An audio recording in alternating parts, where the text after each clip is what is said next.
Okay, lately, a lot of athletes coming with the trauma and injuries. And I'm always asking the one question. Are you guys been screening before you do all those weightlifting, like 400, 500 pounds? I'm talking about big ones. And they say, what is it? No, I've never done. I can just go squat and that's fine. And I ask him, so you never do screening? They said, no, never do screening. So if you're an athlete, if you want to get long sport life and healthy life without trauma and injury, you have to screen yourself all the time before you go do big project. I don't know what's your competition is. What's like, I don't know, it's a jiu-jitsu or some MMA fighting, or I don't know, football playing. So you need to screen yourself. You need to see what you're capable to do, and all those capacity too, all this testing.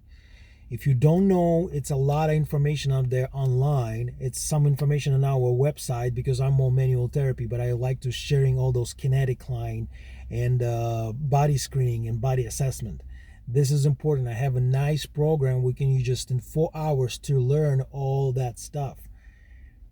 You can learn, and it's a basic skill about your body, so you're not going to injure yourself. You're going to get prevent away from the injury. This is the key.